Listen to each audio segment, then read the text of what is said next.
23 பேர் சரியாக சொல்லணும்னா 23 பேர் என் தரப்புல இருக்காங்கன்னா அவர் எம்எல்ஏக்கள் கூட்டம் நடத்தி எடப்பாடி அவர்கள் போட்டோ வச்சு போட்டோ வெளியிடுறாரு. ரெண்டுமே அந்த அதிகாரம் தான். ஆளுங்கட்சியாக இருப்பதும் ஒரு அதிகாரம், எதிர்கட்சியாக இருப்பதும் அதிகாரம். இந்த அதிகாரங்களா இருந்துட்டே இருக்காங்க. ஒரு 3ஆம் இடத்துக்கு தள்ளப்பட்ட இதுதான் முதல் முறை. அது தொண்டர்கள் மத்தியிலுமே இந்த முறை ஏதாவது ஒரு அதிகாரத்தை அடையணும் அல்லது கட்சியை ரிவைவ் பண்றதுக்கு ஏதாவது ஒரு இடத்துல வரணுன்றப்போ இங்க பெரும்பான்மை எம்எல்ஏக்களுக்கு முதல்வர் அவர்கள் அங்க ஆதரவு இருக்குன்றப்போ இது நாள் வரையும் எடப்பாடி அவர்களை ஆதரித்துக் கொண்டிருந்தவர்கள் கூட இயல்பாக ஒரு அதிகாரத்தை நோக்கி நகரும் போக்கு இருக்கும். நேருக்கு நேர் உட்கார்ந்து அவர் முன்பாக தான் பதவி பிரமாணம் பண்றாரு. வர்றாரு, வணக்கம் சொல்றாரு. வணக்கம் சொல்றப்ப செய்தி பேப்பர் தவறுது, அதையும் எடுக்கிறாரு. அதையும் விஜய் என்ன நோட் பண்றாரு. ஆனா அவர் திரும்ப வணக்கம் சொல்லவே இல்லை. அந்த கொள்கை ரீதியாக அல்லது அவங்க எந்த அடிப்படையில் அவங்க அதிமுக செயல்பட்டாங்களோ அந்த அடிப்படையில் தாவேகா செயல்படுது. தாவேகா தான் புதிய அதிமுக. குதிரை பேரம் பண்ணி அமமுக எம்எல்ஏ அவங்க பக்கம் இழுத்து கொண்டதாகட்டும், இந்த 3 நாட்கள்லயே அவர்கள் ஏறத்தாழ ஒரு குறைஞ்சபட்சம் ஒரு 5 to 10 விஷயங்களை பத்தி தொடர்ச்சியா விமர்சனம் வைக்கிறாங்க. அதனால் அவர் ஒருவேளை இவர் வாய்மொழியாக எங்களது கொள்கை எதிரி பாஜகன்னு சொன்னாலும் கூட அதிமுக அந்த குழு விஜய் தரப்புடன் இணைவதைத்தான் பாஜகவும் விரும்பும். டெல்லியிலுக்கு அம்மையார் எப்படி சந்திக்கிறது, நான் திமுக இருக்கேன், நான் ஒரு பொறுப்புல இருக்கேன், நான் போனா தெரிஞ்சிருமே, இதுக்கு என்ன பண்றதுன்னா இங்க காங்கிரஸ்ல ஒருத்தர் இருக்காருன்னு ஒரு பேரை குறிப்பிட்டு அவரை நீங்க சந்திச்சீங்கன்னா அவர் அதுக்கு ஏற்பாடு பண்ணுவார் அப்படின்றாங்க. இது யாருக்கும் தெரியாமல் அவங்க போய் டெல்லியில சந்திச்சுட்டு வர்றாங்க. வந்த ஒரே வாரத்தில் அவர் கட்சியை உடைக்கிறார். அதுல 1-2 விமர்சனங்கள் வந்தா கூட அல்லது 1-2 சம்பவங்கள் நடந்தா கூட அதை நம்ம பதில் சொல்ல வேண்டியது இல்லை, யாரும் நம்ம கேள்வி கேட்க மாட்டாங்க, நம்ம செலக்டிவா பேசினா போதும் அப்படிதான் தாவேகா கட்சியாகவே இந்த அரசியல் நடத்துது. அதே அரசியல் அவர்கள் அசம்பிளிலையும் பண்ணா போதும், நம்ம எல்லாத்துக்கும் பதில் சொல்ல வேண்டியது இல்லை அப்படின்னு நினைச்சிட்டு இருக்காங்க. ஜோதிடரியா நியமிச்சிங்க, அதுக்கு காரணம் சொல்லுங்கன்னா காரணம் இல்ல, ஐ வில் ரீகன்சிடர் இட் இங்கிலீஷ்ல சொல்றாப்ல சட்டமன்றத்துல. அதுவும் தமிழ்நாடு சட்டமன்றத்துல நீங்க இப்படி ஒரு முதலமைச்சர் முன்னாடி இப்படி பேசியிருக்காரா, அது ஐ வில் ரீதிங்க் இட்னா நான் யோசிச்சு பாக்குறேன் அப்படின்ற இது ஒரு ஆணவத்தின் போக்கு தான் இல்ல. அது 4% பேர் குழந்தைங்க சொல்றாங்க, அம்மா சொல்றான், அப்பா சொல்றா, தங்கச்சி சொல்றாங்கன்னு சொல்லி வாக்களித்தால் கூட ஒரு இடத்துல 30% பேர் அவர் என்ன செய்தாலும் கண்மூடித்தனமாக நம்புவதற்கு தயாராக இருக்காங்க. அதுதான் சேட் ரியாலிட்டி. அரண்சை நண்பர்களுக்கு வணக்கம். அரண்சை ஊடகம் சுயேட்சையாக இயங்குவதற்காகவே உருவாக்கப்பட்டது. நாம் செய்கிற வேலை உண்மையிலேயே மக்களுக்காக செய்கிறோம் என்பதை நீங்கள் நம்பினால், வாய்ப்பு இருந்தால் இந்த ரேசர் பே QR கோடுக்குள்ளே நீங்கள் அதை ஸ்கேன் பண்ணி எங்களுக்கு உங்களால் இயன்றதை விருப்பம் இருந்தால் ஆதரவு தெரிவிக்கலாம். வணக்கம், இது அரண்சை. நான் ஹசீஃப். இன்று நம்மோடு பத்திரிகையாளர் பிரபாகரன் இணைந்திருக்கின்றார். அவரை வரவேற்போம். வணக்கம். வணக்கம். இன்று சட்டமன்றத்தில் நடைபெற்ற நம்பிக்கை கோரும் தீர்மானம், முதலமைச்சர் கொண்டு வந்த நம்பிக்கை கோரும் தீர்மானம் வெற்றியடைந்திருக்கிறது. தாவேகா அரசு ஆட்சியை உறுதி செய்திருக்கிறது அப்படின்னு சொல்லலாம். 144 பேர் ஆதரவாக, அரசுக்கு ஆதரவாக வாக்களித்திருக்கிறார்கள். இதுல தான் கவனிக்க வேண்டிய ஒரு விஷயம், அதிமுகவிலிருந்து தனித்து செயல்படக்கூடிய SP வேலுமணி தலைமையில், CV சண்முகம் தலைமையில் இருக்கக்கூடிய கிட்டத்தட்ட ஒரு 25 சட்டமன்ற உறுப்பினர்கள் தாவேகா அரசுக்கு ஆதரவாக வாக்களிச்சிருக்கிறாங்க. இதுதான் ஒரு மிகப்பெரிய கொஸ்டினை எழுப்பியிருக்கு. இப்போ இந்த 25 பேர் தகுதி நீக்கம் செய்யப்படுவதற்கான வாய்ப்பு இருக்கா? இப்போ தகுதி நீக்கம் செய்யப்பட்டால் மீண்டும் தேர்தல் வரும். 25 தொகுதிகளுக்கு மீண்டும் தேர்தலை சந்திக்க வேண்டிய ஒரு சூழல் ஏற்படும். ஆனால் இதெல்லாம் உடனடியாக நடைபெறுமா? இதற்கு முதல்ல எடப்பாடி பழனிசாமி தரப்புல இருந்து ஒரு முயற்சி எடுக்கப்படுமா? இந்த மாதிரி பல கேள்விகள் இருக்கு. நீங்க எப்படி பார்க்குறீங்க? முதல்ல 120 பெரும்பான்மைக்கு தேவையான எண்ணிக்கையை அந்த எண்ணிக்கையை பெற்றுவிட்டு தான் அவர் முதல்வராகவே பதவியேற்கிறார். அப்படி இருக்க சூழல்ல கூடுதலான நபர்களின் ஆதரவு வேணும் அப்படின்ற இடத்துக்கு எப்ப நகர்றாங்க, ஏன் நகர்றாங்கன்னு நம்மளால புரிஞ்சுக்க முடியல. தாவேகா தரப்புல அது தாவேகா தரப்புல விளக்க வேண்டியது ஒண்ணு. இரண்டாவது, ஆனால் இது முதல்ல இருந்தே இந்த ஒரு முயற்சி நடந்து கொண்டிருக்கிறது. அது தேர்தலுக்கு முன்னாடி இருந்தே, அதாவது கரூர் சம்பவத்துக்கு முன்பு இருந்தே அதிமுக தாவேகா அப்படின்ற ஒரு கூட்டணி முயற்சியாக, அது ப்ரீபோல் அலையன்ஸாக முயற்சி நடந்து கொண்டே இருக்கு, பேச்சுவார்த்தை நடந்து கொண்டே இருக்கு. அது தேர்தலுக்கு முன்னாடி கரூர் சம்பவத்துக்கு முன்னாடி நடக்குது, அப்புறம் அது கைவிடப்படுது. கரூர் சம்பவத்துக்கு பிறகாக மீண்டும் நடத்தப்படுது, கைவிடப்படுது. திரும்பவும் தேர்தலுக்கு ஒரு 3 மாத காலத்துக்கு முன்பாக வரைக்கும் நடக்குது. மாவட்ட செயலாளர்கள் கூட்டம் நடத்துறாங்க, நடத்தி அதுல கேட்கிறப்போ மாவட்ட செயலாளர் எல்லாரும் அதிமுக கூட்டணி வைப்பதுதான் சரி அப்படின்னு பெரும்பாலானோர் சொல்றாங்க தாவேகா தரப்புல இருந்து. ஆனா அதெல்லாம் இல்ல, அதெல்லாம் ஊகங்கள், அதெல்லாம் வதந்திகள் அப்படின்னு பரப்பப்படுது. முதல்ல அந்த கூட்டமே நடக்கலன்னு பரப்பப்படுது. அதுக்கப்புறம் கூட்டம் நடத்துறதுக்கான ஆதாரங்கள் இருக்கு அப்படின்னு, இல்ல கூட்டம் நடந்தது, அதில் நாங்கள் கூட்டணி கொடுத்து பேசவில்லை அப்படின்னு பரப்பப்படுது. அப்ப அந்த அதிமுக தாவேகான்றது முன்பு இருந்தே இருக்கிறது. ஒரு சொல்லுவாங்களே, அதிமுக பாஜக ஒரு இயல்பான கூட்டணி, அந்த மாதிரி இது ஒரு இயல்பாகவே அவங்க முன்பிருந்தே பேசிக்கொண்டே இருக்கிறார்கள். தேர்தல் முடிவு வந்ததுக்கு பிறகு 108 தொகுதிகளை வென்றெடுக்கிறாங்க. அதுல ஒரு தொகுதி எம்எல்ஏக்கள் கணக்கு பார்க்கறப்ப 107 எம்எல்ஏக்கள் தான் அவங்க கிட்ட இருக்கு. அப்ப முதல்ல அவங்க அப்ரோச் செய்தது அதிமுக தான். ஏன்னா மற்ற கட்சிகள் எல்லாம் சேர்த்தும் பொழுது ஒரு 5 கட்சி 4 கட்சிகளிடம் அணுக வேண்டியது இருக்கும்ன்றனால முதல்ல அவங்க அணுகுனது அதிமுக. அதிமுக அவுட்ரைட்டாக எடுத்த எடுப்பில் அவர்கள் நோ அப்படின்னு சொல்லிவிட்டாங்க. ஓ, ஏன்னா அது அப்போ சென்றது வந்து ஆனா எடப்பாடி வெளியில பழனிசாமி எப்படி அவர்களுக்கு. பேசப்படுது பாத்தீங்கன்னா, பாருங்க நாங்க வந்து எங்க கொள்கையில உறுதியாக இருக்கோம், கொள்கை எதிரியோடு கூட்டணி வைத்திருக்கக்கூடிய அதிமுகவோடு நாங்க வந்து பேச்சுவார்த்தை நடத்தவே இல்லை, நாங்க கேட்டது சிபிஐ, சிபிஎம், விசிகா இப்படியாக மதசார்பற்ற கட்சிகள்கிட்ட தான் கேட்டிருக்கோம், நாங்க அப்ப எங்க கொள்கையில உறுதியாக இருக்கிறோம்னு சொல்லிட்டு தாவேகா தரப்புல இருந்து சொல்லப்பட்டு தாவேகா அப்ப அதுல உண்மை இல்ல. அப்படி அது வந்து உண்மையில்ன்றது இப்ப நிரூபண சட்டமன்றத்திலே அம்பலமாகி இப்போ நிரூபணம் ஆயிடுச்சு. முதல்ல அவங்க சொன்னதே உண்மை இல்ல. முதல்ல சொன்னதே உண்மை இல்ல. முதல்ல அணுகுனது அதிமுக தான். இப்போது அதிமுக பொதுச் செயலாளர் அவர்கள் இப்போது என்ன நிலைப்பாடு எடுக்கிறாரோ அதே நிலைப்பாடு அவர் என்ன சொல்றாரு, நம்ம என்ன எம்எல்ஏக்கள் கூட்டத்துல தாவேக்காவோட கூட்டணி வைக்கிறேன், நான் திமுக கூட வச்சிருவேன் அப்படின்னு ஒரு விளையாட்டா சொல்றாரு. நான் தாவேக்கா கூட கூட்டணி வைக்கிறேன், அது திமுக கூட கூட்டணி வச்சுட்டு போயிருவேன் நான், அந்த மாதிரி நீ இருக்கு நீங்க சொல்றது அப்படின்னு எம்எல்ஏக்களும் சொல்லியிருக்காரு. அவர் நிராகரிக்கப்பட்டதுல இவரு அங்க மற்ற எம்எல்ஏ எல்லா இருக்க மற்ற எம்எல்ஏக்கள்ல 24 ஒரு 14 தாவேக்கா நம்மோட ஆதரவு கோரி இருக்கிறது அப்படின்றது தொடர்பாக அதிமுக எம்எல்ஏக்கள் விவாதிச்சிருக்காங்க. விவாதிச்சிருக்காங்க. விவாதிக்கப்பட்டதுல அவங்க எடுத்து அவர் சொன்னது ஒரு சிலர் வந்து ஆதரவாக பேசியிருக்காங்க. ஆதரவாக பேசினப்பதான் அதற்கு பொதுச் செயலாளராக இருக்கக்கூடிய எடப்பாடி அவர்கள் என்ன சொல்லியிருக்காரு, நான் அதுக்கு திமுக கூட்டணி வச்சுட்டு போயிருவேன், தாவேக்கோட ரெண்டுமே எனக்கு ஒண்ணுதான்ற ஒரு நிலைப்பாட்டுல இருந்து அவர் அதை பேசியிருந்திருக்காரு.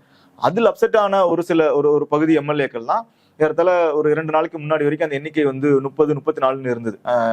விஜய்க்கு ஆதரவாக பிரிந்த சி வி சண்முகம் மற்றும் எஸ்பி முன்னாள் அமைச்சர்கள் தலைமையில அமைஞ்ச குழு 34-30 இருந்தது. நேற்று என்ன பண்ணியிருக்காரு, போட்டோவே அனுப்புறாரு எடப்பாடி அவர்கள் வந்து அந்த எண்ணிக்கை குறையுது. இவர்கள் தரப்புல 17 இருந்தது, 30 இருந்தது வந்து அப்படியே டைலம் ஆகி நேற்று வந்து 20 பேர் 22 பேருக்கு மேல என்கிட்ட இருக்காங்க, 23 பேர் சரியாக சொல்லணும்னா 23 பேர் என் தரப்புல இருக்காங்கன்னா அவர் எம்எல்ஏக்கள் கூட்டம் நடத்தி எடப்பாடி அவர்கள் போட்டோ வெளியிடுறாரு. 23 பேர் என் பக்கம் தான் இருக்காங்க. ஆனா 24 பேர் வந்து C V Shanmugam, SP Velumani தலைமையில அங்க இருக்காங்க. சோ இவங்க எல்லாரும் வந்து ஆதரவு தெரிவிக்கிறோன்றத அத அதிமுக யார் வேணா ஆதரவு தெரிவிக்கலாம், ஆனா ஆதரவு கோரி இருக்காங்க அப்படின்றதும் இதுல வெளிப்படுது. ஆதரவு கோரின் பேர்ல தான் அவங்க வந்து ஆதரவு தெரிவிச்சிருக்காங்கன்றது வெளிப்படுது. வெளிப்படை அவர் போய் நேர்ல போய் சந்திச்சுட்டு வந்தாரு. வெளில சந்திச்சதுனாலதான் அது வந்து அது போய் உறுதிப்படுத்தப்படுதுன்னு. ஒருவேளை கட்சி தலைவர்கள் நீங்க சந்திக்கிறீங்க, திமுக தலைவர் ஸ்டாலின் அவர்கள் சந்திக்கிறீங்க, வைகோ அவர்களை சந்திக்கிறீங்க, இப்படி ஒரு கட்சி தலைவரும் சந்திக்கிறீங்கன்றப்போ அதிமுகவின் கட்சி தலைவராக இருக்கக்கூடிய எடப்பாடி பழனிசாமி அவர் தான் நீங்க சந்திச்சிருக்கும் அந்த நாகரிக அரசியல் அடிப்படையில. ஆனா அது நாகரிக அரசியல் அடிப்படையில கிடையாது. எனக்கு யார் ஆதரவு தெரிவிச்சாங்களோ அவங்களோட நான் போய் சந்திக்கிறேன் அப்படின்ற நிலைப்பாட்டுல சி வி சண்முகத்தோட இல்லத்துல போய் அங்க இருக்க அந்த 24 எம்எல்ஏக்களை மட்டும் சந்திச்சுட்டு வந்திருக்காரு. இதுதான் நிலைப்பாடு. இதுதான் அவங்க ஆதரவு கோரினதன் அடிப்படையில தான் ஆதரவு கொடுக்கப்பட்டிருக்கு. ஒண்ணு. இரண்டாவதாக இப்ப தகுதி நீக்கம் செய்ய சம்பந்தமாக பேசும்பொழுது விப் ஆர்டர் அப்படின்றது அது வந்து ஆர்டர் பிறப்பிச்சு அது உத்தரவாக கையெழுத்திட்டு அதை வந்து ஒரு அதிகாரமா ரெஜிஸ்டர்ல ஃபைல் பண்றது அப்படிலாம் கிடையாது. இதை கொஞ்சம் விளக்கமாவே நம்ம புரிஞ்சுக்கணும். இப்போ அதிமுக அந்த சிம்பிள்ல போட்டிட்டு தான் வெற்றி பெற்றிருக்கிறார்கள் இந்த 48 சட்டமன்ற உறுப்பினர்கள். அப்ப இவர்களை பொறுத்த வரைக்கும் இன்னைக்கு பொதுச் செயலாளர் எடப்பாடி பழனிசாமி அவர்கள் தான். இப்ப எடப்பாடி பழனிசாமி அவர்கள் வந்து ஒரு உத்தரவு பிறப்பிக்கிறார் இப்போதைக்கு அப்படின்னா அந்த உத்தரவு அப்படின்றது செல்லுபடி ஆகணும். அதை மீறக்கூடியவர்கள் கட்சியினுடைய விதியை மீறினார்கள், இல்ல கட்சியினுடைய நிலைப்பாட்டை மீறினார்கள் என்ற அடிப்படையிலேயே கொறடா உத்தரவு அப்படின்றது இரண்டாவது. இவங்க வந்து இவர்களுடைய உத்தரவின் அடிப்படையில் கட்சியினுடைய தலைமையின் உத்தரவை மீறினார்கள் என்ற அடிப்படையிலேயே இவர்களை தகுதி நீக்கம் செய்வதற்கு சபாநாயகரிடம் எடப்பாடி பழனிசாமி ஒரு புகார் கடிதத்தை அளிக்கலாம். சட்டத்தின்படி அதுதான் எல்லாரும் முன்னாடி இருக்கு. கவர்னருக்கு எப்படி வந்து ஒரு கிரே ஏரியா இருக்கோ பல இடங்கள்ல கவர்னருடைய அதிகாரங்கள் வந்து அவரோட டிஸ்கிரிப்ஷன் அடிப்படையில அப்படின்றாங்க. சிங்கிள் லார்ஜஸ்ட் பார்ட்டி இப்போ விஜய் பதவி பிரமாணம் கூப்பிடுறது கூட சிங்கிள் லார்ஜஸ்ட் பார்ட்டியை கூப்பிடணும்னு சொல்லி பொம்மை ஜட்ஜ்மெண்ட் பல்வேறு மேற்கோள் காமிச்சா கூட இல்ல அப்படி கூப்பிடுறதுக்கும் அவர் திருப்தி அடையணும் அப்படின்னு ஒரு டிஸ்கிரிப்ஷன் வைக்கிறாங்க. அவர் வந்து அந்த சிங்கிள் மெஜாரிட்டி பார்ட்டியால அசம்பிளில வந்து பெரும்பான்மை நிரூபிக்க முடியும்னு அவர் திருப்தி அடைஞ்சா கூப்பிடலான்ற ஒரு டிஸ்கிரிப்ஷன் ஒன்று வைக்கிறாங்க. கான்ஸ்டியூஷன்லயும் ஜட்ஜ்மெண்ட்லயும் பல உயர்நீதிமன்ற உச்சநீதிமன்ற ஜட்ஜ்மெண்ட்ஸ்லயும் அப்படி வைக்கிறாங்க. அதே மாதிரி சபாநாயகர் இது வரும் பொழுதும் அப்படியான ஒரு கிரே ஏரியா இருக்கு. இது வந்து விப் அப்பாயிண்ட் பண்ணல, இந்த முறை கொறடாவே அப்பாயிண்ட் பண்ணல. அப்ப என்னன்னா ஒரு டைரக்ஷன் கொடுக்கணும் அப்படின்றதான், கட்சி தலைமை ஒரு டைரக்ஷன் கொடுக்கணும், அந்த டைரக்ஷன் ஏற்படி அந்த எம்எல்ஏக்கள் எல்லாம் செயல்படணும் அப்படின்றது. அதை மீறும் பொழுது அவங்க வந்து டிஸ்குவாலிபிகேஷனுக்கான இதை கொடுக்கணும், அதன்படி சபாநாயகர் செயல்படணும் அப்படின்றதுதான் எல்லாரும் நம்ம எதிர்பார்க்கறது. ஆனா அந்த கான்ஸ்டியூஷன் படி பாக்குறப்போ அப்படி விப்புக்கான அதிகாரங்கள் என்னெல்லாம் இருக்கு அப்படின்னு விரிவாக கொடுக்கல. கட்சி ஒரு டைரக்ஷன் கொடுப்பாங்க, அந்த வழியில் பயணிக்கணும் அப்படின்றதுதான். இந்த சபாநாயகருடைய பவர்ஸ் அப்படின்னு வரும்பொழுது அவர் எதை வைத்து முடிவெடுப்பார் அப்படின்றதுக்கு ஒரு கிளாரிட்டி கிடையாது.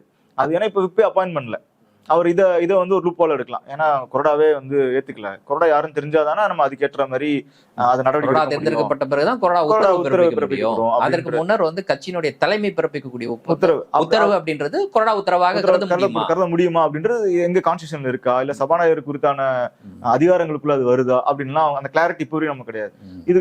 இதெல்லாம் ஒரு புறம், இது வந்து சட்ட ரீதியாக இருக்க நுணுக்கங்கள் ஒண்ணு. இரண்டாவதாக இதை தொடர்பாக எடப்பாடி பழனிசாமி அவர்கள் கோருவாரா? அதுதான் ரொம்ப முக்கியமான. ஏன்னா மெஜாரிட்டி அந்த பக்கம் இருக்கு. அப்ப மெஜாரிட்டிக்கு எதிராக நீங்க கோரினீங்க என்றால் பொதுக்குழுவுல என்ன முடிவெடுப்பாங்க? இவருடைய தலைமையே வந்து கேள்விக்குள்ளாகும். ஆனா நேற்று வரையும் சி வி சண்முகமாறல் என்ன சொல்றாரு, எங்கள் கட்சிக்கு எடப்பாடி பழனிசாமி அவர்கள் தான் பொதுச் செயலாளர் அப்படின்றாரு. அவங்க மாற்று கருத்து இருந்தாலும் அவர் தான் பொதுச் செயலாளர், ஆனா நாங்க வந்து தாவேக்கு ஆதரவுன்றாரு. அப்ப கட்சி தலைமைக்கே இந்த கேள்விக்குள்ளாகும் பொழுது, அவருடைய இருப்பே கேள்விக்குள்ளாகும் பொழுது அவர் இதை செய்வாரா அப்படின்ற ஒரு கேள்வியும் இருக்கு. அவர் செய்வதற்கான எண்ணிக்கை தான் அதிகாரம். எப்படி விஜய் அவர்களுக்கு வந்து 118 இருந்தாதான் தனியா வர முடியும் அப்படியோ, அதே போல எடப்பாடி அவர்கள் வந்து அதிகாரம் செலுத்தணும்னா அவர் தரப்பிலும் ஒரு ஜெயிச்ச செல்வாக்குள்ள அதிக ஆட்கள் இருக்கணும், அல்ல எம்எல்ஏக்கள் இருக்கணும். எம்எல்ஏக்கள் பெரும்பான்மை அப்படின்றது சட்டமன்றத்திற்கு தேவை. ஆனா அவர் பொதுச் செயலாளராக நீடிப்பது அப்படின்றது பொதுக்குழு உறுப்பினர்களினுடைய பெரும்பான்மையின் அடிப்படையில் தான் நிர்ணயிக்கப்படுது. அங்க வந்து எம்எல்ஏக்கள் பெரும்பான்மை யாருக்கு இருக்கு அப்படின்னு யாரும் பார்க்க. ஆனா அதிகாரம் வந்து கொடுத்துட்டாங்க. இப்போ ஒரு கேள்வி, இவரை பொறுத்த வரைக்கும், எடப்பாடி பழனிசாமியை பொறுத்த வரைக்கும் பொதுக்குழுவை முதல்ல கூட்டுவாரா? கூட்டுவதற்கு முன்னர் பொதுக்குழு உறுப்பினர்கள்ல பெரும்பான்மை அவருக்கு இருப்பதற்கான வாய்ப்பு எந்த அளவுக்கு இருக்குன்னு நினைக்கிறீங்க? அது எப்போதுமே வந்து தொண்டர்கள் அல்லது கீழே இருக்கவங்க அதிகாரம் எந்த பக்கம் இருக்கோ அந்த பக்கம் சாய்வதுதான் வழக்கம்.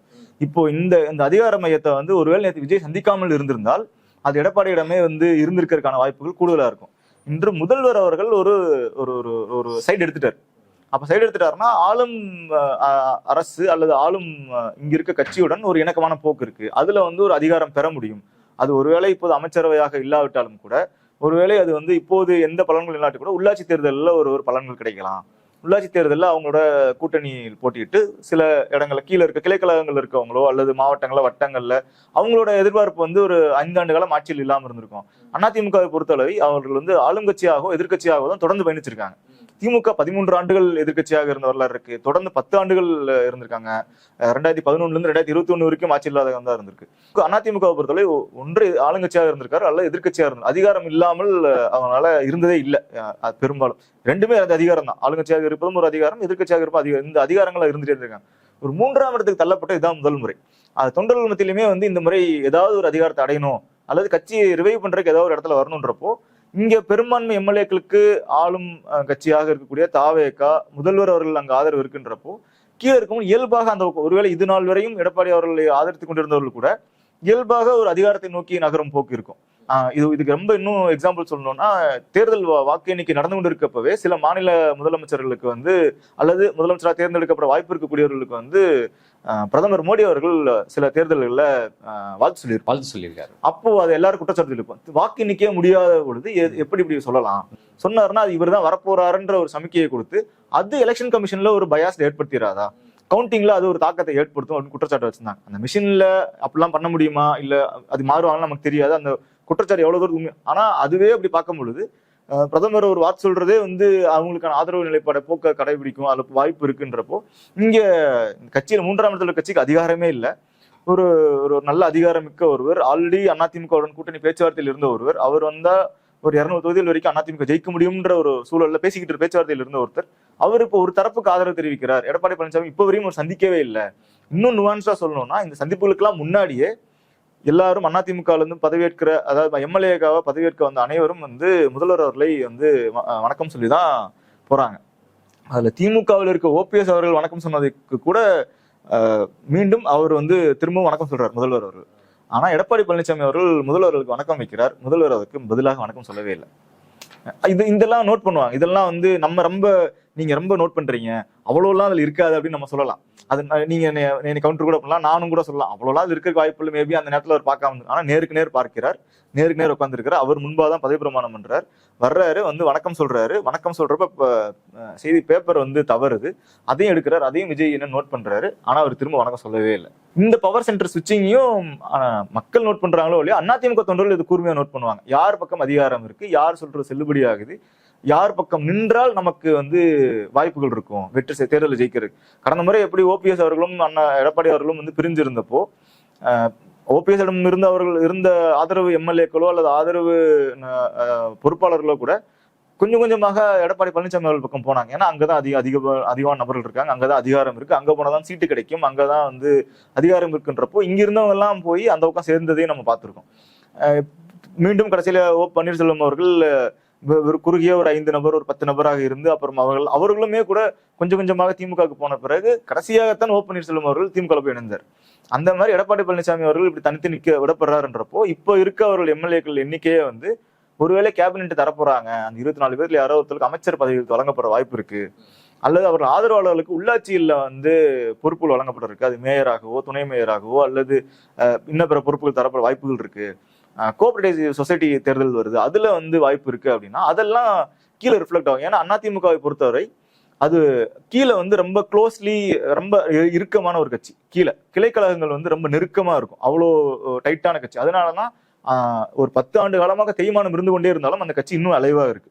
இன்னும் ஒரு ஒரு ஒரு ஃபிரிக்ஷனை சந்திக்கிறதுக்கான காரணம் அது வந்து மொத்தமாக இல்லவே இல்லை, அது சந்தித்தாலும் கட்சியாகவே நீடிக்குது. ஒரு 3ஆம் இடத்துல தக்க வச்சிருக்க முடியும், ஒரு 47 எம்எல்ஏக்களை பெற முடிஞ்சது அப்படின்றது எல்லாமே வந்து அந்த கிளை கழகங்களோட ஸ்ட்ரென்த்னாலதான், அவங்க ரூரலோட ஓட் பேஸ்னாலதான். அதனால அவங்க எல்லாரும் ஒரு டிசைடிங் ஃபேக்டரா இருக்கப்போ அவங்க அடுத்தடுத்த வரதான் பார்க்க போறாங்க.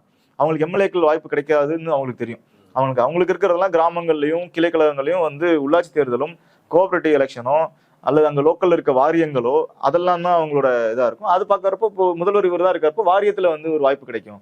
ஏன்னா தாவேக்கள் எல்லாம் புதுசா இருக்காங்க, வர்றதுக்கான வாய்ப்புல அங்க ஃபங்க்ஷனரிஸ் குறைவா இருக்கு, அங்க போட்டிடுறதுக்கு அந்த பதவிக்கு போட்டிடுறவங்களே வந்து 1-2 பேர் தான் வரலாம்.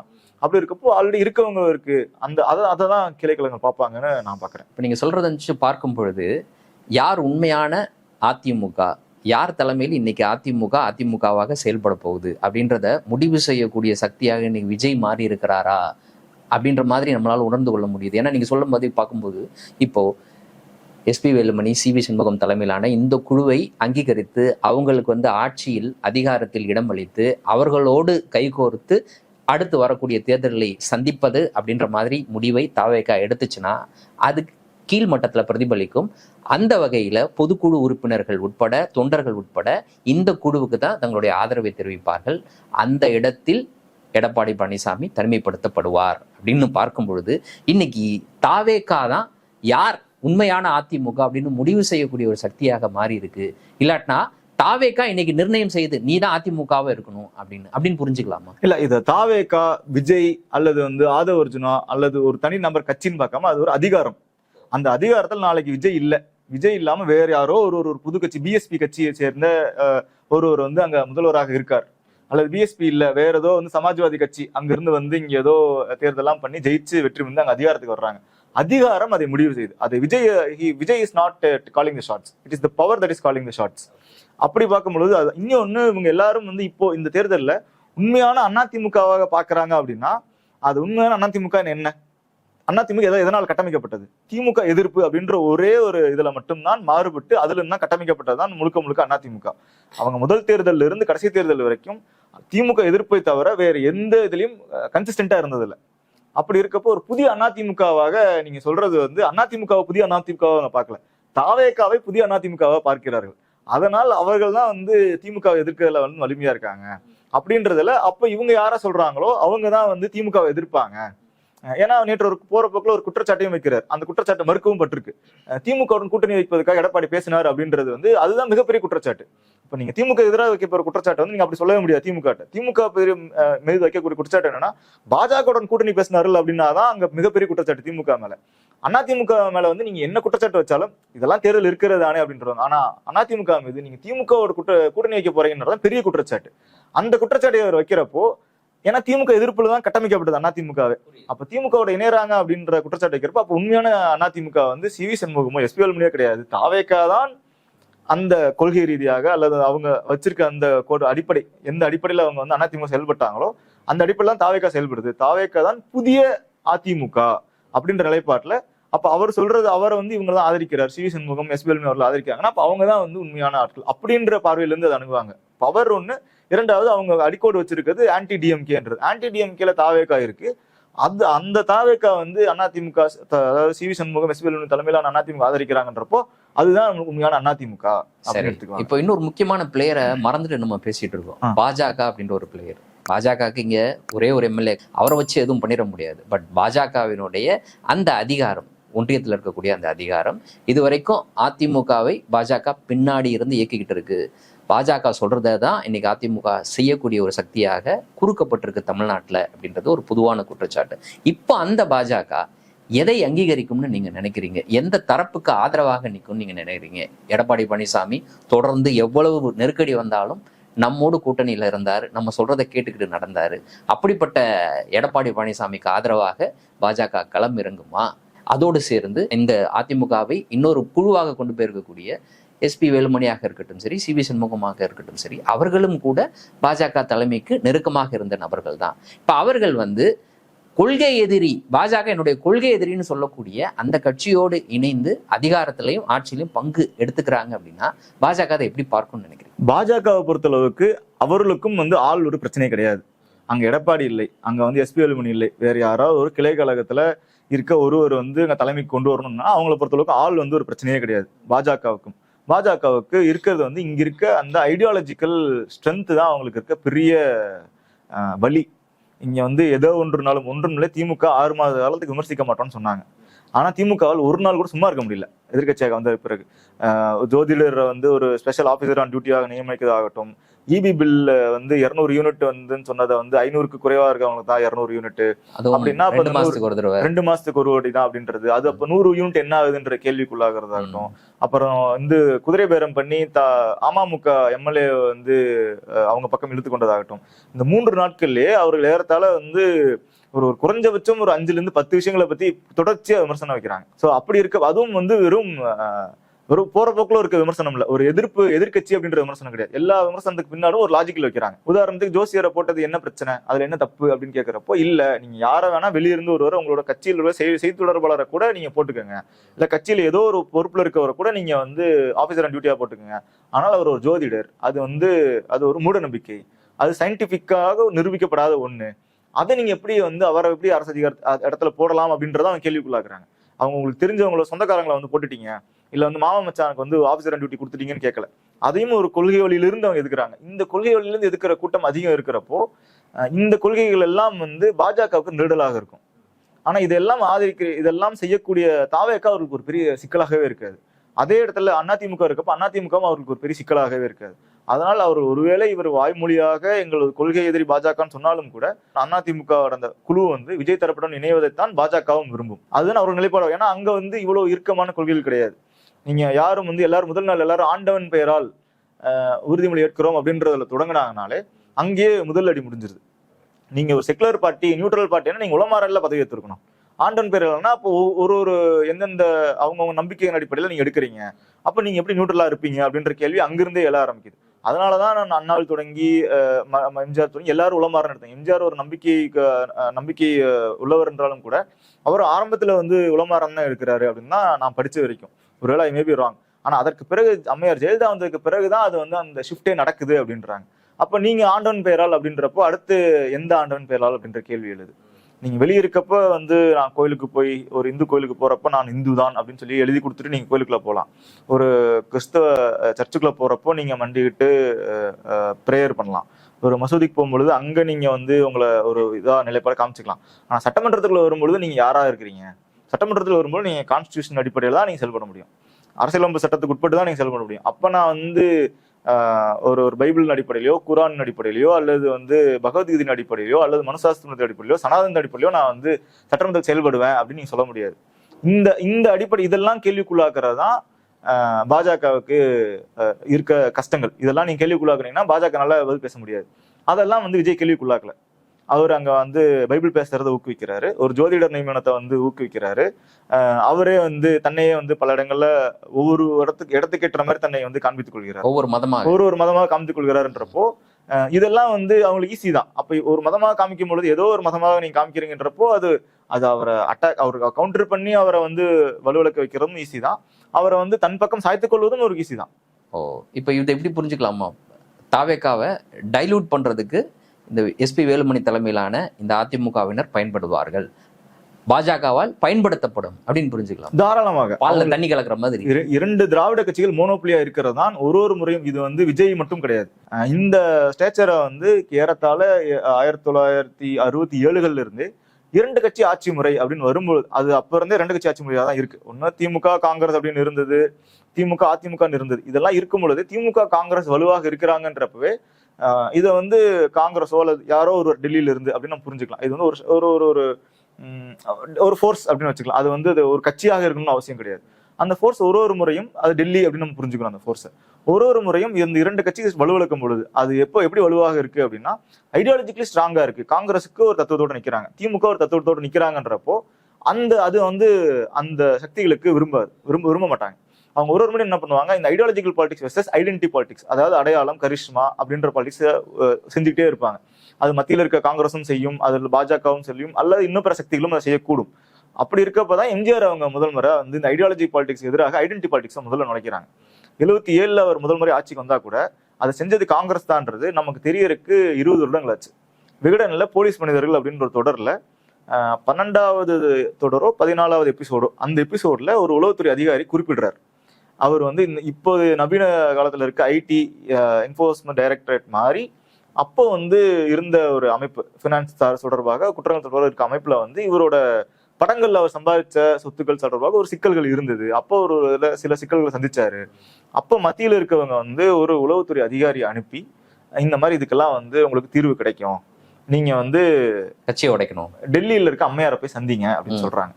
டெல்லியில இருக்க அம்மையார் என்ன எப்படி சந்திக்கிறது, நான் வந்து திமுகல இருக்கேன், நான் ஒரு பொறுப்புல இருக்கேன், நான் போனா தெரிஞ்சிருமே, இதுக்கு என்ன பண்றதுன்னா, இங்க காங்கிரஸ்ல ஒருத்தர் இருக்காருன்னு ஒரு பேரை குறிப்பிட்டு அவரை நீங்க சந்திச்சீங்கன்னா அவர் அதுக்கு ஏற்பாடு பண்ணுவார் அப்படின்றாங்க. இது யாருக்கும் தெரியாமல் அவங்க போய் டெல்லியில சந்திச்சுட்டு வர்றாங்க. வந்த ஒரே வாரத்தில் அவர் வந்து கட்சியை உடைக்கிறார். கட்சியை உடைச்சு அவர் வந்து தனியாக கட்சி தொடங்கி தேர்தல் சந்திச்சு வெற்றி பெறார். இது நமக்கு 77 தெரியாது, 72 தெரியாது, வெளியே போறப்போ 77 அவர் ஆட்சி அமைக்கிறப்ப தெரியாது, 89 அவர் இறப்பப்போ கூட நமக்கு தெரியாது. அதுக்கு பிறகு விகடன்ல அந்த போலீஸ் மனிதர்கள் இருக்கு, அந்த இந்த கட்டுரை எழுதினவரே வந்து அந்த உளவுத்துறை அதிகாரி தான் அந்த கட்டுரை எழுதுறாப்புல. அந்த தொடர் ஃபுல்லாவே உளவுத்துறை அதிகாரிகள் என்னென்னலாம் பண்ணாங்க, அந்த டீப் ஸ்டேட் சம்பந்தமான கட்டுரை ஏறத்தால அது அந்த கட்டுரையில அது வெளியாகுது. ஏறத்தால 20 வருடங்களா இருக்கு, நமக்கு தெரியிருக்கு. அந்த ஆதாரப்பூர்வமாக தெரியுது, ஆதாரப்பூர்வமாக குறைந்தபட்சம் ரெக்கார்டிங்ல பேச முடியாது, நம்ம அவங்க தான் பண்ணா இவங்க தான் இப்ப நம்ம பேசலாம். அவருடைய மரணத்திற்கு பிறகு அப்படிதான் நமக்கு தெரிய வருது. அப்போ அதுக்கப்புறம் இந்த முயற்சி நடக்குதாங்க. அதிமுகவும் ஏறத்தால வந்து திமுக மாதிரி, ஏன்னா திமுக வந்து எதிர்கட்சியா செயல்படும் பொழுது தப்பே பண்ண விடாது. அவங்கள நீங்க தப்பு பண்ணாதானே விமர்சிக்க முடியும். தப்பு பண்ணாமையே வந்து நீங்க வந்து கோயில்கள்ல வந்து ஆடு மாடுகள் வெட்டக்கூடாதுன்னு ஒரு உத்தரவு வந்தோம்னா உடனே உங்களுக்கு ஒரு போர்க்கடி திரும்ப வாங்கிடுறேன். இப்படி ஒரு முறையும் தப்பு பண்ணாமே வச்சுட்டு இருக்கப்போ திரும்பவும் ஒரு ஐடியாலஜிக்கல் ரெண்டு ஃப்ரண்டா வந்துருது. திமுகவும் ஐடியாலஜிக்கலா நிக்குது, அதிமுகவும் ஏதோ ஒரு வகையில ஐடியாலஜிக்கல் நிக்கிறாங்கன்றப்போ திரும்பவும் ஒரு பிம்ப அரசியல உள்ள செலுத்த வேண்டியதா இருக்கு. அப்ப ரஜினிகாந்தை உள்ள கொண்டு வரக்கான முயற்சி நடந்தது, அது தோல்வி அடையாது. அதுக்கு பிறகு விஜயகாந்த் வர்றார். விஜயகாந்த் அந்த சோகால்டு டீப் ஸ்டேட் செய்ய நினைத்ததை செய்ய முடியல. அப்போ விஜயகாந்த் தோல்வி வர்றார். அதற்கு பிறகு கமல்ஹாசனால் முயற்சி நடக்குது. கமல்ஹாசன் அவர்களால் அவர் நினைத்த எதிர்பார்ப்பை கொண்டு வர முடியல. இதெல்லாமே ஆர்கனைஸ்டா ஒருத்தர் பண்ணாங்க, இவங்க தான் பண்ணாங்க, நம்மளால டாட்லாம் சொல்ல முடியாது. அப்படியான எந்த நடைபெறக்கூடிய நிகழ்வுகள் தங்களுக்கு சாதகமா பயன்படுத்த முடியுமான்னு முயற்சி மேற்கொள்ளப்பட்டது. அதுதான் அப்படிதான் செய்யறாங்க. அது நடக்கல. இப்போது அந்த டீப் ஸ்டேட் விஜய் அவர்களை முன்னிறுத்தி இருக்கிறது. விஜய் அவர்கள் அந்த டீப் ஸ்டேட்டுக்கு என்னென்னலாம் செய்ய முடியும், என்னென்னலாம் பூசி முழுகி இவரால் வந்து அதை இவருக்கு சாதகமா எப்படிலாம் பண்ண முடியுமோ ஏதோ ஒரு அதிமுகவாகத்தான் அவர் முன்னிறுத்தினார். அது வந்து ஒரு நியூ ஏடிஎம்கேவாக தான் முன்னிறுத்தினார். ஆனா ஆட்சிக்கு வந்ததுக்கு பிறகு அது ஒரு நியூ டிஎம்கேவாக முயற்சியும் நடக்கிறது. உதாரணத்துக்கு சட்டமன்றத்தில் அவர் அறைன்னு பாத்தீங்கன்னா அவர் அண்ணாவை குறித்து பெரும்பா பேசல. அவரோட கொள்கை தலைவர்ல கூட அண்ணா கிடையாது. அதற்கு பிறகு அண்ணாவை இணைச்சுக்கிட்டாரு. அண்ணா பேசிக்கிட்டே இருந்தார் அண்ணா பத்தி. ஆனா எங்கேயுமே அண்ணாவோட போட்டோவை போடுறதோ அந்த மாதிரியான அவரோட விக்கிரவாண்டி மாநாட்டில் கூட அண்ணாவோட புகைப்படம் எங்கேயுமே கிடையாது. அதற்கு பிறகு நடந்த மாநாட்டுகளிலும் எங்கேயும் அவர் அண்ணா புகைப்படத்தை எடுக்கல. அவர் எம்ஜிஆர் சிலைக்கு முன்னாடி பேசினாரு, எம்ஜிஆரை போல் நான் வருவேன்னாரு, 77 திரும்புகிறதுலாம் சொன்னாரு. ஆனா அண்ணாவை குறித்து எம்ஜிஆர் அளவுக்கு பேசின அளவுக்கோ அல்லது மற்ற தலைவர்களை அண்ணாவை வந்து அவர் குறிப்பிடவே இல்லை. ஆனா இன்றைக்கு முதல்வர் ஆனதுக்கு பிறகு அவர் வந்து முதல் படம் வெளிவருது. அவர் முதல் படம் அவர் முதல்வர், சீஃப் மினிஸ்டர், முதலமைச்சர் அப்படின்னு போர்டு வச்சு ஒரு கையெழுத்து போற புகைப்படம் வருது. அதுல பின்னாடி இடது பக்கம் அண்ணாவின் போட்டோ இருக்கு. அவர் முடிச்சுட்டு முதல்ல அவர் பதவியேற்ற பிறகு சென்ற இடம் வந்து பெரியார் திடல். அங்க போய் கி வீரமணி அவர்கள் சந்திக்கிறார். இரண்டாவது சந்திச்சது அவர் திமுக தலைவர் முன்னாள் முதலமைச்சர் மு க ஸ்டாலின் அவர்கள். சோ அவர் வந்து ஆட்சிக்கு வந்ததுக்கு பிறகு அவர் நியூ டிஎம்கேவாக ட்ரை பண்றார். ஆனா ஆட்சிக்கு வருவதற்கு முன்னாடி அவர் ஒரு நியூ ஏடிஎம்கேவாக தான் முயற்சி பண்ணிட்டு இருந்தார். இப்போ நியூ டிஎம்கே ஆக போறாரா, நியூ ஏடிஎம்கே ஆக போறாரான்றதுலதான் இப்ப இருக்க ஃபைட். அது வந்து அதிமுக ஏற்றுக்கொள்கிறாரா, அல்லது திமுகவின் கூட்டணி கட்சிகள் எல்லாம் வைத்து அவர் ஒரு புதிய திமுக, நான் தான் உண்மையான திமுக அப்படின்னு அவர் காமிக்க போறாரா, இல்ல நான் தான் உண்மையான அண்ணா திமுக அப்படின்ற இடத்துக்கு போறாரான்றதான் இப்ப நடந்துகிட்டு இருக்க நிகழ்வுகள். இது கொள்கை ரீதியாக நடக்கக்கூடிய விஷயம். அதை தாண்டி அவருக்கு வாக்களித்த மக்களிடம் விஜய் அளித்த ஒரு வாக்குறுதி அப்படின்றது இது ஒரு நான் ஒரு தூய சக்தி, தூய்மையான அரசியலை முன்னெடுப்பேன் அப்படின்ட்டு. ஆனா ஆட்சி அமைப்பதற்கு தொடங்கிய ஒரு 3-4 நாட்கள், ஆட்சி அமைந்ததற்கு பிறகு ஒரு 3-4 நாட்கள், ஒரு வாரத்தை எடுத்துக்கிட்டோம்னா இதில் எல்லாத்துலேயுமே ஒரு பின்வாங்கல் அப்படின்றது இன்னைக்கு விஜயிடம் இருப்பதை நம்மளால பார்க்க முடியுது. ஒவ்வொரு அலுவலகத்திற்கும், கட்சியினுடைய அலுவலகத்திற்கும் சோஃபா அனுப்புவது, அப்புறம் இது போன்று பிரிந்து வரக்கூடியவர்களுக்கு ஆதரவு அளிப்பது, இல்லைன்னா அமமுக உன்னுடைய எம்எல்ஏ அவருக்கு நிகழ்ந்த விஷயம், அவங்க அந்த விஷயத்த மறுத்தாலும் இன்னைக்கு அது வெளிப்பட்டு நிற்குது. நாங்கள் கூப்பிடல, நாங்கள் தான் கூப்பிட்டோம், இல்லை நாங்கள் கூப்பிடல, இந்த மாதிரியான தெளிவின்மையான விஷயங்கள் இன்னைக்கு தெளிவாயிருச்சு. அமமுக எம்எல்ஏ காமராஜ் அவர்கள் இன்னைக்கு வெளிப்படையாக தாவேகாவுக்கு ஆதரவு தெரிவிச்சிருக்கிறாரு. அவர் முகத்தை மூடிட்டு உள்ள போனாரு விஜயை சந்திப்பதற்காக. இது எல்லாமே நடந்த விஷயம். அதோடு இன்னைக்கு வெளிப்படையாக நடந்திருக்க இன்னொரு விஷயம், அதிமுகவில் இருந்து பிரிந்து வந்திருக்கக்கூடிய அந்த குழுவிற்கு அவர்களை நேரில் சந்தித்து ஆதரவு தெரிவித்தது, அவர்களுடைய ஆதரவை இன்னைக்கு ஏற்றுக்கொண்டது. இதெல்லாம் பார்க்கும் பொழுது அந்த தூய்மையான அரசியல் அப்படின்ற அந்த பதத்துல இருந்து, அவர் கொடுத்த வாக்குறுதியிலிருந்து அவர் பின்வாங்கி இருக்கிறார் அப்படின்றத நம்மளால புரிந்து கொள்ள முடியாது. அந்த மக்கள் அதை எப்படி பார்ப்பாங்கன்னு நினைக்கிறீங்க? மக்கள் இன்னுமே அதை இப்போதைய நிலையில இந்த 3 நாட்களை வைத்து மக்கள் அதை பெரிதும் ஒரு எதிர்ப்பு நிலையில இருந்து பாக்குறாங்க அப்படின்ற மாதிரி என்னால புரிஞ்சுக்க முடியல. இப்பவுமே கூட ஒரு வாரம் அவர் ஆட்சி அமைக்க போராடிய அந்த ஒரு வார காலமே கூட அப்பவும் கூட விஜய் பாஸ் ஆகல, அவர் ஃபெயில் ஆயிட்டாருன்னு யாரும் பேசல. விஜய்க்கு மக்கள் ஓட்டு போடல, ஒரு 10 தொகை சேர்த்து கொடுத்துருந்துக்கலாம் அப்படின்னு யாரும் பேசல. அப்பவுமே இந்த திமுக ஏன் கூட்டணி கட்சி அனுப்ப மாட்டேங்குது, திமுக கூட்டணி கட்சியெல்லாம் அனுப்பி ஆட்சி அமைக்க விடலாம்ல, அவர் ஒரு வாட்டி தானே சிஎம் ஆகணும்னு கேட்கிறாரு, ஒரு வாட்டி சிஎம் ஆகட்டும், அடுத்த வாட்டி நீங்க சிஎம் ஆயிடலாம்ல. உதாரணத்துக்கு பிரேமலதா விஜயகாந்த் அவர்கள் நாடாளுமன்ற தேர்தலில் சொன்னாரு, 40 தொகுதி நீங்க ஜெயிச்சிடணுமா, ஒரே ஒரு தொகுதி இந்த சின்ன பையனை விட்டு கொடுத்துருக்கலாம்ல அப்படின்ற மாதிரி விஜய்க்கு அந்த மாதிரி பாக்குறாங்க. விஜய் அவர்கள் ஏன் இவங்க இவ்வளவு அந்த ஃபேஸ் முடிஞ்சிருச்சு. சிபிஐ, சிபிஎம், விசிகா, ஐஎம்எல் எல்லாருமே ஆதரவு கொடுத்துட்டாங்க, பெரும்பான்மையை வாங்கிட்டாரு. பெரும்பான்மையை வாங்கினதற்கு பிறகுதானே இன்னைக்கு அதிமுகவிலிருந்து பிரிந்து வந்திருக்கக்கூடிய அந்த குழுவை அதை சந்திப்பது, நேரில் போய் சந்திப்பது, அவருடைய ஆதரவை பெற்றுக்கொள்வது அப்படின்றது. அப்ப இது அடுத்த கட்டத்துல நகர்ந்த பிறகு அவர் செய்யக்கூடிய தவறு தான். அமமுக எம்எல்ஏ தொடர்பாக அவ்வளவு பெரிய சர்ச்சை வந்துச்சு. அப்ப அந்த சர்ச்சைக்கு பிறகு இன்னைக்கு அமமுக எம்எல்ஏனுடைய அந்த ஆதரவை அவர் வாங்கிக்கிறது இருக்குதுல்ல. அவர் அமமுக எம்எல்ஏ ஆதரவு வாங்கிக்கிறதாகட்டும், அதிமுக எம்எல்ஏ ஆதரவை வாங்கிக் கொள்வதாகட்டும், அல்லது ஈவன் இடதுசாரிகள் இதெல்லாம் வாங்கிக் கொள்றது எல்லாமே நம்ம இடதுசாரியில கேள்விக்குள்ளாக்குறதோ அல்லது எல்லா கட்சியிலும் கேள்விக்குள்ளாக்குறது. விஜய் இதெல்லாம் எப்படி வாங்கலாம், உனக்கு 120 சீட்டு வந்துருச்சு உங்களுக்கு, அதற்கு பிறகு நீங்க போய் ஏன் அதிமுக பிளவு பண்ணி இப்படி ஒரு சீட்டை வாங்கணும், ஏன் அமமுகவிடம் ஒரு குதிரை பேரம் பேசி ஒரு சீட்டு ஒரு தொகுதியை வாங்கணும் அப்படின்றலாம். குதிரை பேரம் கிடையாது, குதிரை வேகம்ன்றாரு. ஆமா, குதிரை பேரம் கிடையாது, குதிரை வேகம்ன்றாரு. அவர் அமமுகவின் தலைவரே இது துர்நாற்றம் பேசுகிறது அப்படின்ட்டாரு. அசம்பிளில டர்ட்டி பாலிடிக்ஸ் சொல்றாங்க உதயநிதி ஸ்டாலின் அவர்கள். சிஎம் அவர்களோட அறிக்கையிலே இன்னைக்கு சொல்லிட்டாரு, டர்ட்டி பாலிடிக்ஸ் பண்றீங்க, அவங்களுக்கு ரிட்டர்ன் கிஃப்ட் கொடுக்க போறீங்க, என்ன ரிட்டர்ன் கிஃப்ட் கொடுக்க போறீங்க அப்படின்னு கேள்வி எழுப்புறாரு. இதெல்லாமே அரசியல் தளத்துல பேசப்படுறதுதான். ஆனா விஜய்க்கு வாக்களித்த மக்களோ அல்லது விஜய்க்கு வாக்களிக்காமல் வேற யாருக்கா வாக்களிச்சு ஆனா விஜய் முதல்வர் ஆகட்டும் பாக்குற ஒரு குழுவும் இருக்கதான் செய்கிறார்கள். அதை மறுக்க முடியாது. இந்த 3 நாட்களே அந்த எதிர்ப்பு எனக்கு தெரிஞ்சு நான் பார்த்துற வரைக்கும் அது இதுவுமே கூட அவருக்கு சிம்பத்தியா தான் இருக்கு. எப்படி பாக்குறாங்கன்னா, 120 இருக்கு, திமுக தயவால் ஆட்சி அமைச்சிருக்காங்கன்றாங்க. நாளைக்கு திமுக ஒரு தீய சக்தி, திமுக இந்த 6 எம்எல்ஏக்களையும் கூப்பிட்டுட்டாங்கன்னா அவர் சிஎம் இல்லாம போயிடுவாரு. அப்ப என்ன பண்ணுவாங்க, இந்த 6 பேரும் அவங்க ஆட்சி அமைக்க விட மாட்டாங்க, அவங்க செயல்பட விட மாட்டாங்க.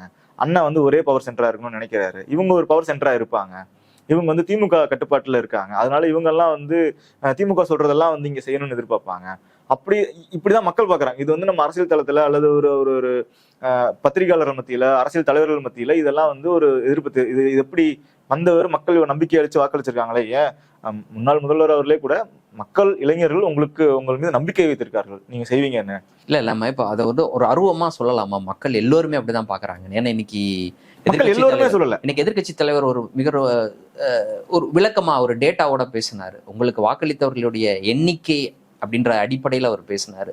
1,75 லட்சம் பேர் தான் ஒட்டுமொத்த வாக்காளர்களினுடைய சதவீதத்தில் பார்த்தீங்கன்னா 35%, மீறம் 65% உங்களுக்கு எதிராகத்தான் வாக்களிச்சிருக்கிறாங்க. அப்படின்ற போது அந்த 65% மக்கள் தான் பெரும்பான்மை. அப்ப அந்த பெரும்பான்மை மக்கள்ல ஒரு குறிப்பிட்ட சதவீதம் 27% வந்து அதிமுகவாக இருக்கணும்னு வாக்களித்த மக்கள்.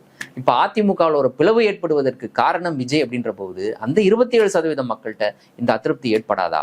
அதோடு இவங்களுக்கு ஆதரவாக வாக்களித்த, திமுகவுக்கு ஆதரவாக வாக்களித்த 31.5% அந்த மக்களுக்கு இந்த விஷயம் வந்து ஒரு தவறாக தெரியாது. கரெக்ட். நம்ம பேசுறது எல்லாமே இந்த 65% மக்கள் வந்து எதிர்ப்புல இருப்பாங்களான்னா அவங்க ஆல்ரெடி விஜய் மீது எதிர்ப்புல தான் இருக்காங்க. அவங்களுக்கு வந்து அவங்க வந்து விஜய் இதெல்லாம் பண்ணுவாருன்னு அவங்க எதிர்பார்க்கவே இல்லை. விஜய் தூய சக்தியா இருப்பாருன்னு அவங்க எதிர்பார்க்கவே இல்லை. விஜயும் இதே போல ஒரு நாஸ்டி பாலிடிக்ஸ் தான் பண்ணுவாரு. விஜய்க்கு ஆட்சி அமைப்பதற்கு அனுபவம் பத்தாது, விஜயால் அரசியல் செய்ய தெரியாது, விஜயின் பேச்சில் எனக்கு நம்பிக்கை இல்லை, விஜய் எந்த பக்கம் எந்த இதுவும் நிலைப்பாடை தெரிவிக்கவே இல்லை, பல விஷயங்களும் அவரோட நிலைப்பாடை அறிவிக்கவே இல்லை. திருப்பரங்குன்ற விஷயமாகட்டும், கவி நானாபுலவடி ஆகட்டும், உள்ளிட்ட பல்வேறு விஷயங்களுக்கு தன்னுடைய நிலைப்பாட்டை அவர் அறிவிக்கவே இல்லை. அப்ப அவர் எப்படி நம்புவது? அவர் மீதான அவநம்பிக்கை தான் இந்த 65% மக்கள்கிட்ட இருக்கு. அது அப்படியே ஸ்டேட்டஸ் கோ மெயின்டைன் ஆகுது. இந்த 34-35 பேர் வாக்கு போட்டிருக்காங்களே, அவங்களதான் நீங்க வந்து அவங்க தான் இப்போ இருக்க அவங்க என்ன நினைக்கிறாங்கன்றதான். இப்ப அவங்கள்ட்ட அவர் அதிருப்தி ஏற்படுத்துறாரா இல்லையா? இவர் பண்ற செய்தியெல்லாம் அவர்களிடம் அந்த அதிருப்தி ஏற்படுத்துதா இல்லையா? அப்போதான் இந்த ரியல் என்ன நடந்திருக்கு, அவங்க எல்லாம் சுயபரிசோதனை ரெட்ராஸ்பெக்ட் பண்ணிக்கிட்டாங்களா இல்ல இன்ட்ராஸ்பெக்ட் பண்ணிக்கிட்டாங்களா, நான் வாக்களிச்ச தப்பு அப்படின்னு ஒரு முடிவுக்கு வரணும்ல. அது இந்த 3 நாள்ல வரல. அவர்கள் எல்லாம் கண்மூடித்தனமா வாக்களித்து இருக்கிறார்கள்.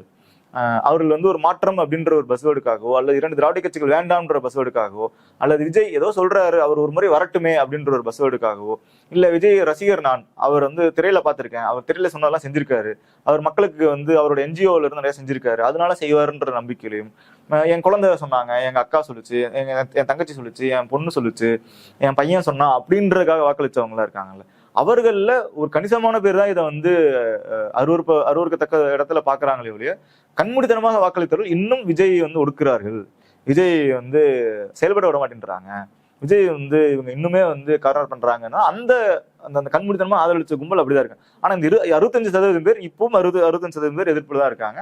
இன்னைக்கு சமூக ஊடகங்களை பாக்குறப்ப கூட விஜய் ஏன் வந்து என்ன பேசுவாரு, இன்னும் சொல்லணும்னா அந்த 65% பேர் வந்து விஜய் இதுக்கு பதில் சொல்லுவார், விஜய் இதை வந்து அசம்பிளியில வந்து உதயநிதி அவர்களுக்கு வந்து கடுமையான விமர்சனம் கொடுப்பார். அதுதான் நானும் ஒரு 2009 இருந்து சட்டமன்றத்தை பார்த்துட்டு இருக்கேன். சட்டமன்றத்தில் நேரடியாக போய் நான் வந்து பார்த்துருக்கேன். எந்த ஒரு ஆளும் கட்சி தரப்புக்கு எதிராக ஒரு சின்ன ஒரு குற்றச்சாட்டு எதிர்த்தரப்புல வைத்தாலும் கூட அடுத்த நிமிடமே முதலமைச்சராக இருக்கக்கூடியவர் எழுந்து நின்று பதில் சொல்லுவார், இல்லைன்னா முதலமைச்சர் வந்து டப்புன்னு திரும்பி ஒரு கண்ணை காட்டுவாரு, அவை முன்னவர் பதில் சொல்லுவாரு, இல்லாட்டினா அந்த முன்னிலையில் இருக்கக்கூடிய அமைச்சர்கள் யாராவது எந்திரிச்சு உடனடியாக பதில் சொல்லுவாங்க. இதெல்லாமே ஒரு மரபாக இருந்தது, ஒரு நடவடிக்கையாக இருந்தது. இது ஒரு ஜனநாயகத்துல ஆரோக்கியமான ஒரு விஷயமும் கூட. குற்றச்சாட்டு வைக்கப்படுதுன்னா அதற்கு பதில் சொல்லணும். ஏன்னா மக்கள் அதை பாக்குறாங்க. இது குற்றச்சாட்டோடு மறைந்து போயிடக்கூடாது பதில். ஆனா இன்னைக்கு வந்து இவ்வளவு பெரிய குற்றச்சாட்டு, குதிரை பேரம் நடத்துறீங்க, நீங்க எங்களோட ஆதரவுல தான் நீங்க ஆட்சியிலே உட்கார்ந்து இருக்கிறீங்க, இப்படிப்பட்ட குற்றச்சாட்டுகள் வைக்கப்படுது. எதிர்த்தரப்பு, அதாவது ஆளும் கட்சி தரப்பு அவ்வளவு அமைதியாக இருக்கு, பின் டிராப் சைலண்டா இருக்காங்க. இப்படியே இந்த சட்டப்பேரவை நீடிச்சுச்சுன்னா, சட்டப்பேரவைன்னு இல்லாம ஆட்சியும் இப்படி நீடிச்சுன்னா ஒரு வகையில ஒரு டேஞ்சரஸான ஒரு விஷயம். நீ என்ன வேணா சொல்லு, நான் பதில் சொல்ல மாட்டேன், செய்யறதை தான் செய்வேன் அப்படின்னு மாதிரி இதை புரிஞ்சுக்கலாமா? இல்ல இவர்களுக்கு அனுபவம் இல்லை அதனால இப்ப பேசாம இருக்காங்க, பேசுவாங்க அப்படின்னு புரிஞ்சுக்கலாமா? இல்ல இது வந்து அவர் எப்படி கையாளுறாருன்னா, இது வரைக்கும் அந்த திமுக தாவேகா சார்பில் வெற்றி பெற்ற 107 பேர்ல ஜேசிடி பிரபாகரன் உள்ளிட்ட ஒரு 10-15 பேர் விரல் விட்டு எண்ணிடலாம், அவர்கள் தான் அசம்பிளியே பார்த்திருக்காங்க. அசம்பிளி ஃப்ளோரே இப்படிதான் இருக்கும். இந்த மரபுகளோ அல்லது இந்த அசம்பிளி அப்படின்ற ஒரு விஷயத்தையே அவங்க இப்பதான் அவங்க தான் பார்த்திருக்காங்க. மற்ற எல்லாரும் இப்பதான் முதல் முறையாக அசம்பிளி இப்படிதான் இருக்கும், இப்படிதான் பேசணும், இப்படிதான் கூப்பிடணும், ஒருவரை அவன் வந்து பேர் சொல்லி மட்டும் கூப்பிடக்கூடாது, முன்னாடி வந்து மாண்புமிகுன்றதை சேர்த்துக்கணும், திருன்றதை சேர்த்துக்கணும், பின்னாடி அவர்களேன்றதை சொல்லணும். ஏன்னா அவர்களேன்றதுக்கே வந்து இவங்க எதிர்ப்பு தெரிவிச்ச கட்சி தாவேகா. அட்ரஸ் பண்ணி பேசணும். ஏன்னா இவங்க கூட்டத்திலே பேசிருக்காங்க, என்ன அவர்களே அதெல்லாம் நான் சொல்ல மாட்டேன், எல்லோரும் நாம் அப்படின்ற மாதிரி தாவேகா தலைவரும் முதலமைச்சர் விஜய் அவர்களே அவரோட கூட்டத்துல பேசியிருக்காரு. அதனால இந்த மரபுகள் எல்லாமே அவங்களுக்கு புதிதாக தான் இருக்கும். அவர்கள் இந்த மரபை வெளியே அரசியல் செஞ்சப்போ அவங்க என்னன்னா எந்த விமர்சனத்துக்கும் பதில் சொல்லவே இல்லை. திமுகவும் அதிமுகவும் ஒன்றும் அவர்களை பெரிதாக விமர்சிக்கவே இல்லை. இந்த தேர்தல் முழுக்க அதுல 1-2 விமர்சனங்கள் வந்தா கூட, அல்லது 1-2 சம்பவங்கள் நடந்தா கூட அதை நம்ம பதில் சொல்ல வேண்டியது இல்லை, யாரும் நம்ம கேள்வி கேட்க மாட்டாங்க, நம்ம செலக்டிவா பேசினா போதும் அப்படிதான் தாவேகா கட்சியாகவே இந்த அரசியல் நடத்துது. அதே அரசியல் அவர்கள் அசம்பிளிலையும் பண்ணா போதும், நம்ம எல்லாத்துக்கும் பதில் சொல்ல வேண்டியது இல்லை, அப்படின்னு நினைச்சிட்டு இருக்காங்க. அதுதான் இல்ல. ஏன்னா இன்னைக்கு அது வந்து நிறுவனம் ஆயிருக்கு. அது ஒரு ஸ்ட்ராட்டஜியா தான் பயன்படுத்தினாங்க. அதை அந்த ஸ்ட்ராட்டஜி அசம்பிளில நீங்க பயன்படுத்த முடியாது. ஏன்னா அசம்பிளில வந்து 8 கோடி மக்கள், அட்லீஸ்ட் 8.5 கோடி மக்கள், 5.5 கோடி மக்கள் வந்து பாத்துக்கிட்டு இருக்காங்க. அவங்க நீங்க பாக்காட்டி கூட வந்து டிஜிட்டல்ல வந்துடும். லைவ்ல நீங்க அசம்பிளி யூடியூப் சேனல்ல பாக்காட்டி கூட லைவ்ல மற்ற தொலைக்காட்சிகள்ல வந்துடும். மற்ற தொலைக்காட்சிகள்ல வராட்டி கூட நாளைக்கு காலை செய்தித்தாள்கள்ல வந்துடும். செய்தித்தாள்கள் ஏதோ வரையில இந்த செய்திகள் கடத்தப்பட்டுரும். அதனால அதை வந்து அதை ஸ்ட்ராட்டஜியாக தான் வந்து ஆரம்பத்துல இருந்தே கடைபிடிக்கிறாங்க அப்படின்றது ஒண்ணு.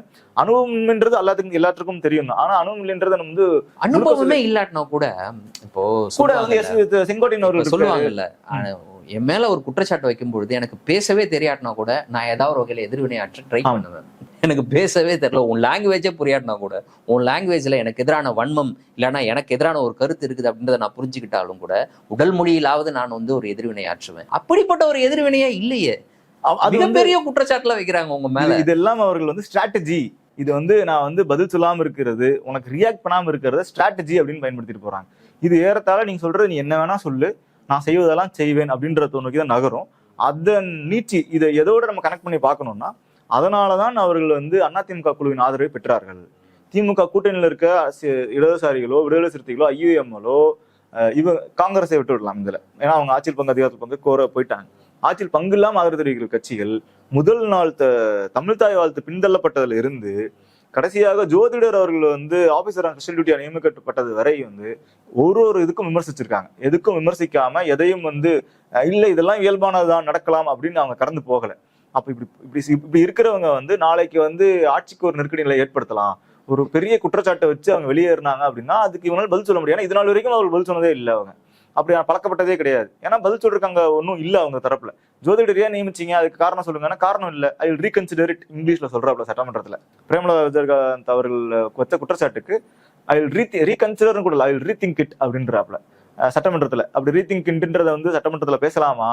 அதுவும் தமிழ்நாடு சட்டமன்றத்துல நீங்க இப்படி ஒரு முதலமைச்சர் முன்னாடி வந்து இப்படி பேசியிருக்காரா?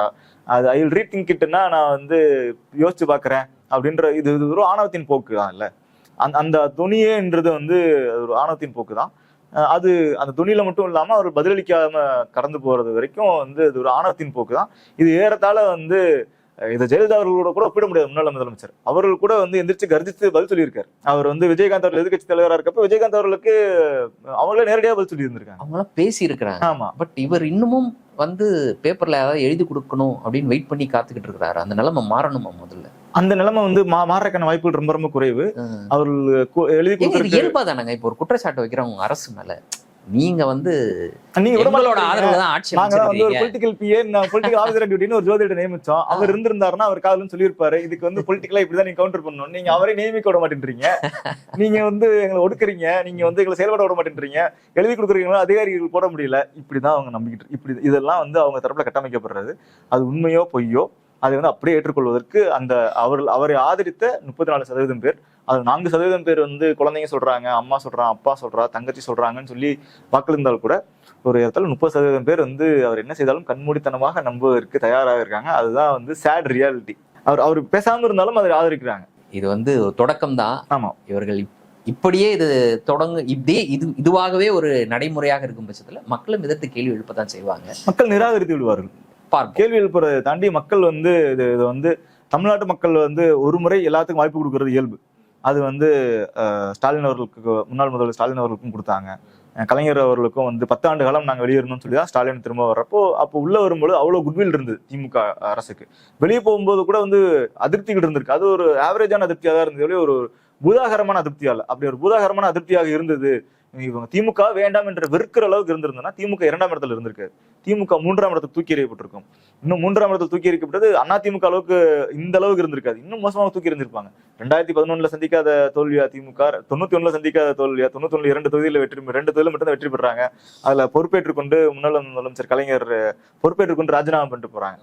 அப்படியான சூழல்லாம் இருந்திருக்கு திமுக மீது. ஆனா இப்போ இருக்கிறது அப்படியான சூழல் இல்ல. இது வந்து ஏபொலிட்டிக்கல், கண்மூடித்தனமாக வெறும் ஆதரவு, மாற்றம், பஸ், ட்விட்டரு, ரீல்ஸு, 2 திராவிட கட்சிகள் மீது இருக்க அயற்சி, இதெல்லாம் சேர்ந்துதான் வந்திருக்கே ஒழிய இது ஒரு திமுக வேண்டாம் என்ற இடத்துல இருந்து அவங்க வரல. அப்படியே நிராகரிக்கிறத வந்து எப்படின்றது அடுத்த தேர்தலுக்குள்ள இந்த கட்சியின் செயல்பாடுகள் வந்து நம்ம பார்ப்போம். இன்றைய தினம் எங்களோடு இணைந்து பல்வேறு தகவல்களையும் கருத்துக்களையும் பகிர்ந்து கொண்டமைக்கு நன்றி. நன்றி. மீண்டும் ஒரு நேர்காணலில் சந்திப்போம். நன்றி நண்பர்களே.